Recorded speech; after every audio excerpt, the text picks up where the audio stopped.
Hi guys, welcome back to the channel. Today I'm in a BMW 3 Series 330e. This is the plug-in hybrid variant of the 7th generation 3 Series that came out in 2018. It's also known as the G20. Now, before we get into the video, if you're considering one of these, which I'm sure you are if you're watching this, if you're not going to be able to charge it regularly at home or at work, and it's not going to be a company car so you can benefit from the low benefit in kind tax, I'd really just get a 320i or a 320d. You're going to be much better off. Anyway, hope that was useful and saved you a bit of time. Let's get into the review. The 330e is powered by a 2-litre turbocharged petrol engine. It's also got a 12 kilowatt hour battery, which is an improvement on the F30 generation, which had a 7.5 kilowatt hour battery. That powers an electric motor, which when combined with the combustion engine gives you a 0-60 of 5.6 seconds, which is pretty quick given this thing weighs 1.8 tons. So nothing to be sniffed at all. There is a caveat to that though, and that is you're only able to get the full power for a period of 10 seconds via this extra boost function. It's still quick though, even without that function engaged. As for MPG, you'll get about 38 to 40 miles per gallon without the batteries charged at all. BMW state you can get around 38 miles on batteries alone. I found it more to be around 30 miles. Weather does impact it, inclines and hills impact it, so I think if you drive quite frugally and carefully, you will probably get those figures. Maybe. If you do a long motorway run with the batteries and the combustion engine combined, you'll get about probably 60 miles per gallon. But for me, this car really comes into its own on short journeys. To give you an example, this car has a 40-litre petrol tank, which is actually really small for a saloon of this size. You'd expect it to be at least 60, maybe 65. But if I have a quick look at the trip computer, this car was last refueled on the 5th of July, and it's done 1,150 miles in that time off one tank, and it's still got 60 miles left. That's insane efficiency. As I alluded to earlier, if you use this car properly as intended, i.e. charge the batteries regularly and drive with them charged, you'll be rewarded with figures like that. Another benefit of the plug-in hybrid or PHEV is just the ease of use. You don't need a dedicated EV charger to charge it. You can just use a standard 3-pin outlet. And if you've got a 13 amp socket, which most houses probably do nowadays, then you can charge it in under 3 hours, which isn't half bad. To save even more money, if you use an EV tariff, you can get extremely cheap rates overnight for charging. If you want to know more about EV tariffs, check out my video on the Tesla Model 3. I'll pop it in here somewhere. And if you're interested in an EV tariff, I really recommend Octopus. This obviously isn't sponsored, but there is a referral link in the description. And if you sign up, you'll get a £50 credit when you sign up. So do it. Anyway, enough about efficiency. Let's move on to the looks of the car. I think BMW did a great job with the styling of this generation. I do prefer the facelift version that came out in 2021 ever so slightly, but it's a marginal difference and really not a deal breaker. I like that BMW still stick to its sort of heritage and roots with the Hofmeister kink at the rear.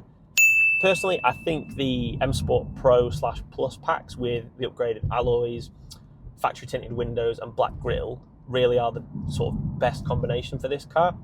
By the way, if you are looking at these and are getting a bit confused with the Pro and the Plus packs, the M Sport Plus ran up to 2020 and then BMW rebranded it to the M Sport Pro, and it was just to stop people getting confused with the Plus pack, which is another option on these 3 Series, so they are the same thing.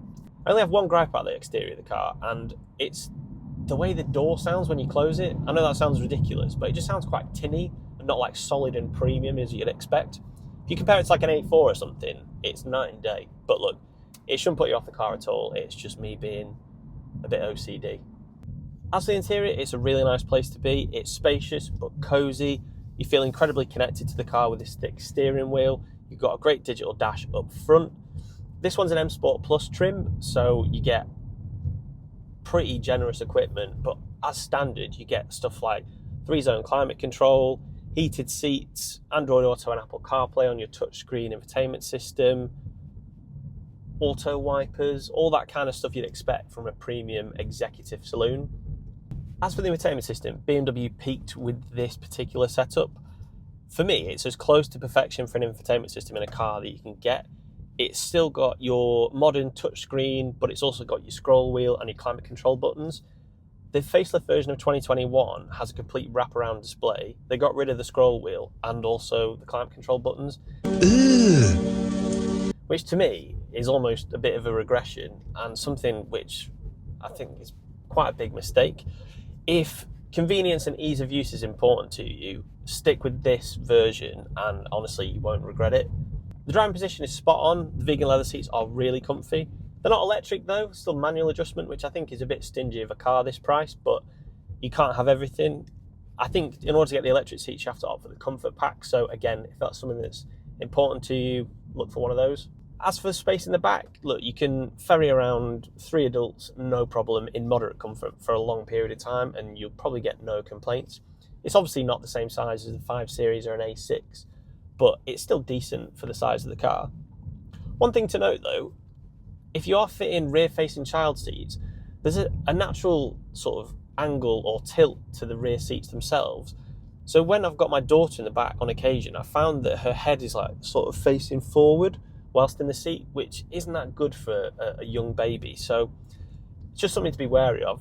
Again, it might not be a deal breaker for you, but I just thought I'd flag it because it's definitely not me either.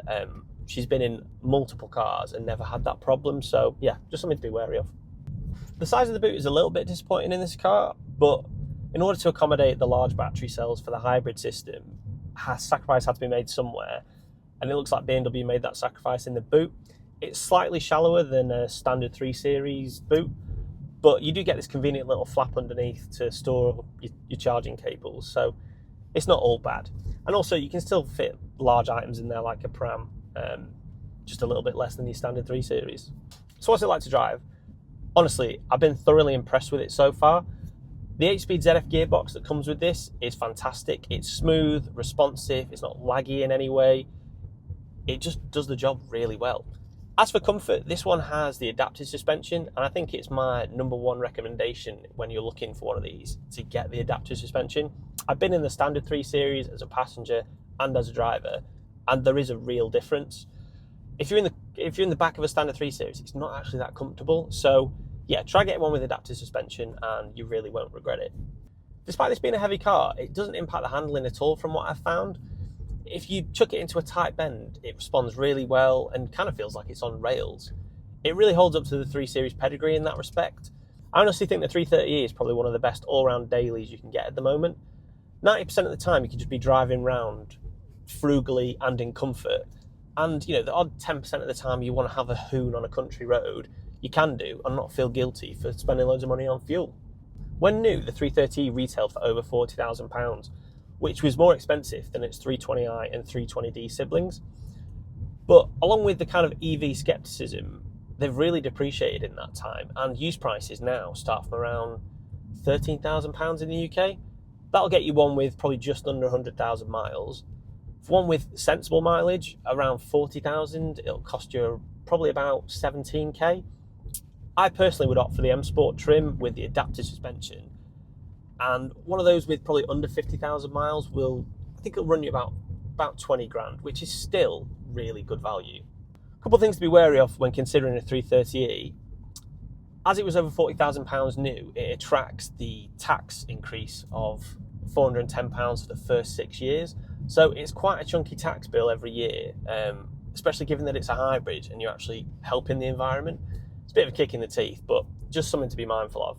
Also, like all manufacturers over COVID, BMW suffered with a parts shortage.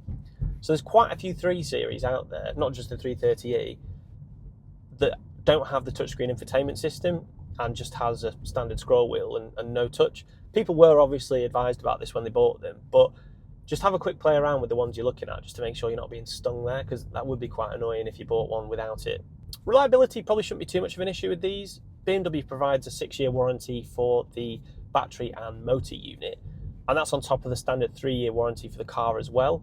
So if you're looking ones around 2020, 2021, you've probably got 1 or 2 years of additional warranty for that peace of mind. There are a couple of early recalls on these cars, but nothing major, nothing to kind of get you worried. So just make sure they've been done by the dealer or whoever you're buying from.